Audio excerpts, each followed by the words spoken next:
Hi guys, இப்போ வந்து நம்ம பருப்பு சாதம் எப்படி செய்யறதுன்னு பார்க்கலாம். அந்த பருப்பு சாதத்துக்கு வந்து நம்ம வீட்டில் என்ன காய் இருக்குதோ நம்ம அதை போட்டு செய்யலாம். பாவக்காய் உண்டி விட்டுட்டு மிச்சம் நம்மளுக்கு எந்த காய் இருக்குதோ அதை போட்டு நம்ம செய்யலாம். அது எப்படி செய்யறதுன்னு பார்க்கலான்னு வாங்க.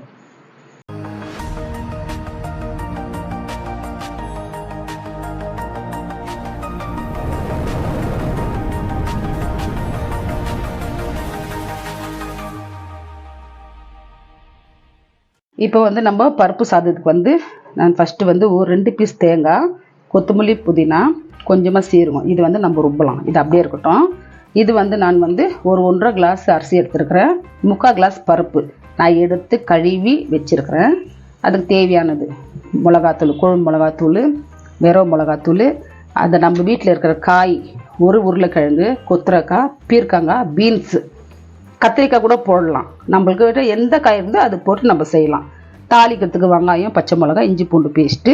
இது வந்து கீரை பொரியல் நான் செய்திருக்கிறேன். அது ஒரு கப்பு எடுத்து வச்சுருக்கிறேன். அது எப்படி போடுறதுன்னு காட்டுறேன். தக்காளி, மஞ்சள் பொடி, எண்ணெய் தேவையானது. இப்போ எப்படி செய்யுதுன்னு பார்க்கலாம். இப்போ வந்து நம்ம பருப்பு சாதம் செய்யறதுக்கு நான் குக்கர் வச்சுருக்கிறேன். குக்கரில் எண்ணெய் ஊற்றிருக்கிறேன். எண்ணெய் காஞ்சிடுச்சு. இப்போ வந்து நம்ம கடுகு போட்டுக்கலாம். கடுகு பொரிஞ்சிருச்சு. நம்ம வெங்காயம் 2 பச்சை மிளகாய் வச்சுருக்கேன், அது போட்டுக்கலாம்.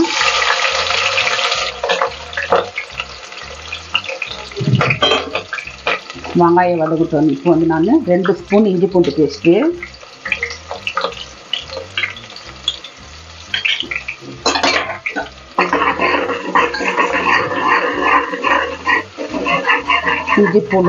வெங்காயம் இதெல்லாம் போட்டு ஒரு வதக்கிட்டு என்ன பண்ணலான்னாக்கா, நம்ம வெட்டி வச்சுருக்கிற கொத்தரக்காய், பீர்க்கங்காய், பீன்ஸு, உருளைக்கிழங்கு இது போட்டுக்கலாம்.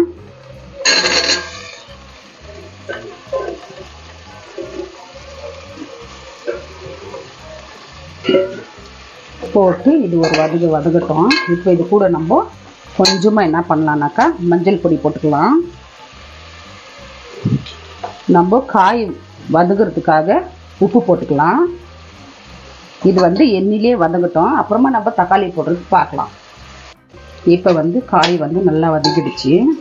இந்த ஸ்டேஜில் நம்ம நல்லா நாட்டு தக்காளி வெட்டி வச்சுருக்கிறேன். ஒரு 4 தக்காளி போட்டுக்கலாம்.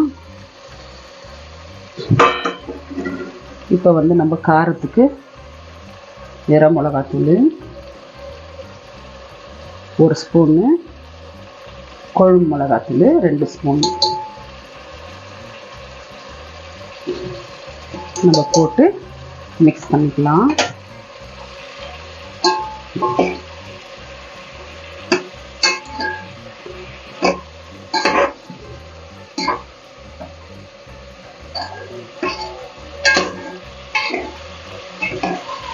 இதெல்லாம் நல்லா தக்காளி, இந்த மிளகாத்தூள் பச்சை வாசனை போகட்டும். தக்காளி வேகட்டும் கொஞ்சம்.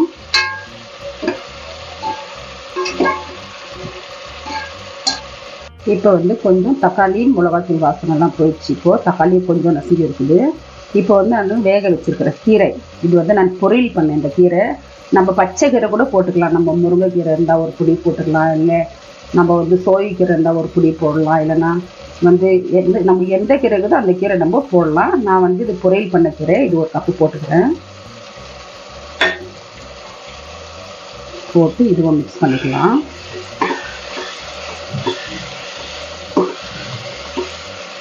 வேக வச்சு தான் போடணுன்றது இல்லை. நான் பொரியல் பண்ண கீரை வந்து கொஞ்சம் மிக்ஸ் ஆகிடுச்சு. அது வந்து நம்ம இந்த சாப்பாடு கூட போட்டுக்கினா நல்லாயிருக்கும்ட்டு நான் சேர்த்துக்கினேன். இந்த சமயத்தில் வந்து நான் கழுவி வச்சுருக்கிற அரிசி, பருப்பு 2 சேர்த்துக்கலாம்.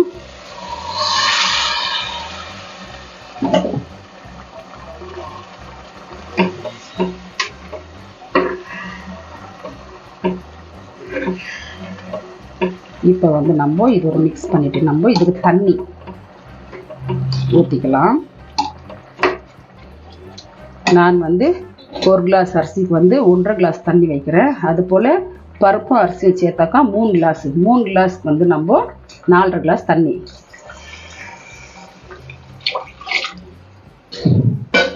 பரவாயில்ல, சாப்பாடு கொஞ்சம் மெதுவானா கூட நல்லாயிருக்கும்.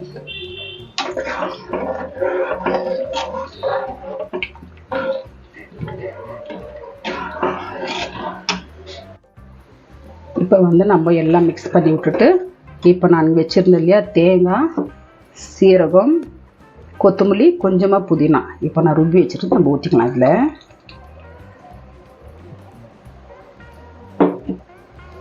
ஊற்றி நம்ம மிக்ஸ் பண்ணி விட்டுட்டு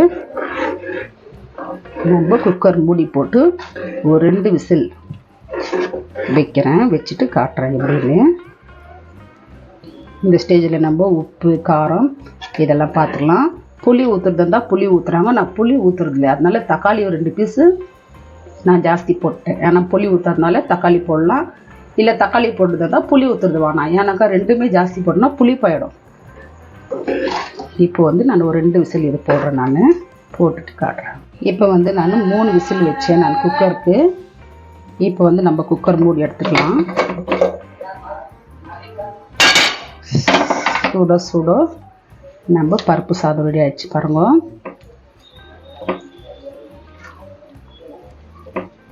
இப்படி தான் இருக்கணும், கொஞ்சம் மெதுவாக இருக்கணும் சாப்பாடு, அப்போ நல்லாயிருக்கும் சாப்பிட்றதுக்கு நம்மளுக்கு. இந்த ஸ்டேஜில் வந்து நம்ம கொஞ்சமாக நம்ம நெய் ஊற்றிக்கலாம், நெய் போட்டுக்கலாம்.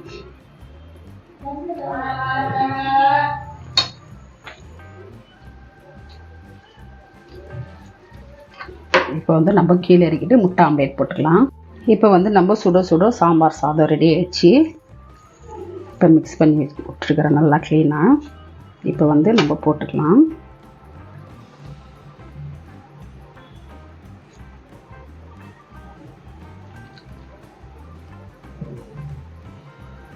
இது கூட வந்து முட்டை ஆம்லேட்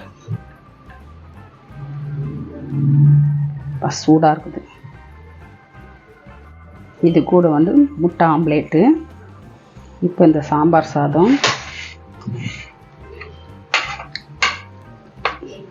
செய்து பார்த்துருப்பீங்க. இதோடு இந்த வீடியோ முடியுது. நெக்ஸ்ட் வீடியோவில் பார்க்கலாம்.